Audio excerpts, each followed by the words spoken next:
notre devoir est aussi d'aider notre prochain. Ça aussi, c'est une loi. Et d'ailleurs, Jean-Louis Victor va nous en parler en Savoir et Connaissance. On peut dire que l'on ne meurt pas, car l'énergie ne meurt pas. Elle va se transformer. Sur le plan concret, comment cela se passe? La réincarnation, on l'a vu, est une étape pour la survie. En termes clairs, notre vie sur Terre est un passage. Ce passage nous amène des expériences, avec des réussites, avec des échecs. À partir de ce moment-là, la mort donne le bilan. Et c'est avec ces matériaux positifs et négatifs qu'on va rebâtir dans une autre forme, nous offrant des expériences à la fois continuelles, si l'on peut dire, en continu de ce qu'on a vécu avant, et de nouvelles expériences, on va bâtir une autre vie. Si on veut être plus précis, on peut dire que notre destin est fonction de deux équations.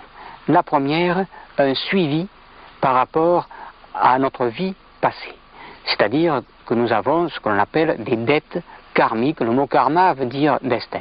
Nous avons des dettes karmiques à payer et c'est ce qu'on appelle les événements obligatoires.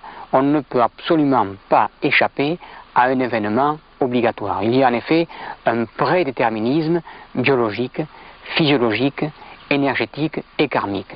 Notre destin est donc fonction, d'une part, de ces obligations karmiques, dettes du passé, et nous devons vivre de nouvelles expériences, de nouvelles rencontres, pour voir notre capacité de réaction face aux nouveaux événements. Et c'est là qu'il ne faut pas, comme l'on dit, engendrer de karma, c'est-à-dire il ne faut pas, au travers d'une nouvelle expérience de vie dans un autre corps, réagir négativement pour avoir ensuite des conséquences à payer. Autrement dit, il ne faut pas dans sa vie contracter de nouvelles dettes karmiques.